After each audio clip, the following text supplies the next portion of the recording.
Greetings this Monday, November 9th. We gather here at St. Luke's Episcopal Church in Fairport, New York. My name is Ken Pepin. I'm the rector here and delighted to pray with you today. We're going to loosely connect with a series by Martha Reese and who talks about real evangelism or getting to grow in one's spirituality, really connecting with God. And she presents a 40-day prayer journal, which we'll kind of touch upon as we go through our devotions. So if you're wondering where I'm getting today's reading from, etc., that's where it'll be. So let us begin, opening our hearts, taking a moment of quiet to really invite God into this space.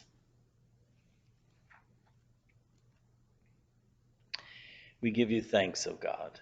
We give you thanks, calling upon your name and declaring all your wonderful deeds.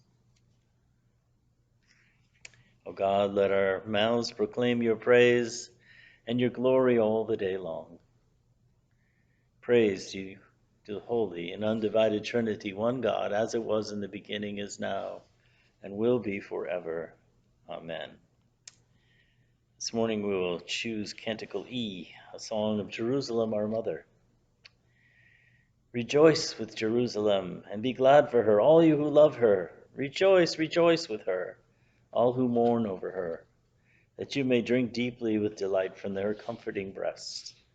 For thus says our God, I will extend peace to her like a river, the wealth of a nation like an overflowing stream. You shall nurse and be carried on her arm, you shall nestle in her lap. As a mother comforts her child, so will I comfort you. You shall be comforted in Jerusalem. You shall see, your heart shall rejoice. You shall flourish like the grass of the fields.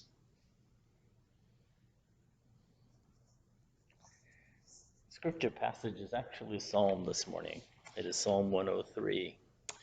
And we're being invited to pray the psalm, or basically read through it. And if there's any particular part of the passage that strikes you or that touches your heart this morning, to really relish that, to hold on to it, to meditate about it, to spend some time with it, inviting again this God's Spirit to work through these words to touch your heart. Bless the Lord, O my soul, and all that is within me, bless God's holy name. Bless the Lord, O my soul, and do not forget all God's benefits, who forgives all your iniquity, who heals all your diseases, who redeems your life from the pit, who crowns you with steadfast love and mercy, who satisfies you with good as long as you live, so that your youth is renewed like the eagles. The Lord works vindications and justice for all who are oppressed. God made known his ways to Moses, and acts to the people of Israel. The Lord is merciful and gracious, slow to anger and abounding in steadfast love. God will not always accuse, nor will God keep God's anger forever. God does not deal with us according to our sins, nor repays us according to our iniquities. For as the heavens are high above the earth, so great is God's steadfast love toward those who fear him. As far as the east is from the west, so far God removes our transgressions from us. As a father has compassion on his children, so the Lord has compassion for those who fear him. For he knows how we were made. He remembers that we are dust. As for mortals, their days are like grass. They flourish like a flower of the field, for the wind passes over it and it is gone, and its place knows it no more.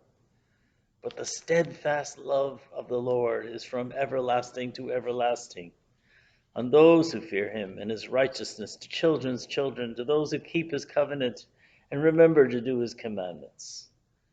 The Lord has established his throne in the heavens, and his kingdom rules over all. Bless the Lord, all you his angels, you mighty ones who do his bidding, obedient to his spoken word. Bless the Lord, all his hosts, his ministers that do God's will. Bless the Lord, all God's works and all places of God's dominion.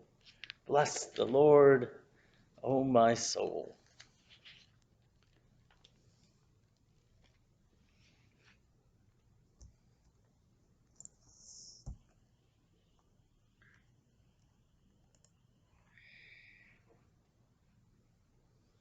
Let's take a moment and think about that phrase or verse that may have touched your soul today. For me, it's that theme of the steadfast love of God is certain. To really find comfort in that reality, that knowing God's love is not based on our behavior, but on God's truth and the faithfulness that God has shown throughout time. That the wonder, that grace, that enriching love that heals us. So we think about those experiences in our life that we call our blessings, those times and moments when we've really felt enriched by God's love, when we felt particularly blessed, when things seemed to really fit. Or how about those experiences of healing or forgiveness, when we're loved even though we're not quite ready to love ourselves after mistakes or errors in our life? To have experienced that, to know in the depths of your heart that you're forgiven and released from any kind of any indications of guilt or heaviness or horror. It's a good place to start. This particular passage is to reminding ourselves, because sometimes we get into practices of our faith and we somewhat lose sight of, well, why are we doing this, and where are we,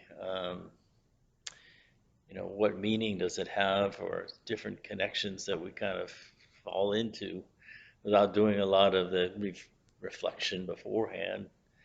And this process helps us by this first day of looking at that fundamental relationship with God.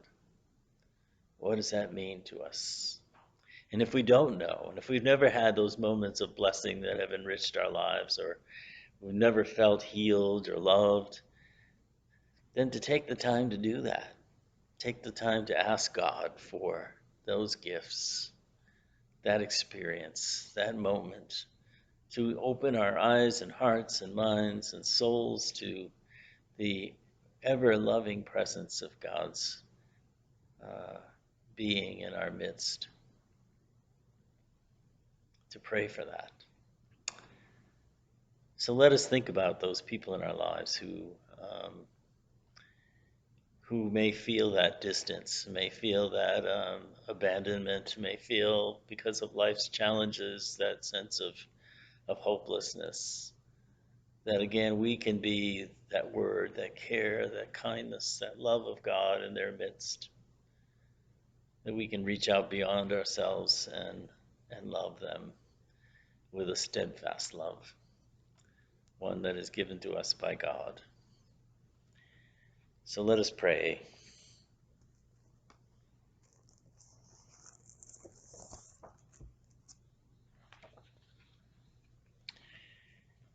O God, you are the Holy One of Israel. Your steadfast love endures forever, from everlasting to everlasting. We bless your holy name with everything that is in us.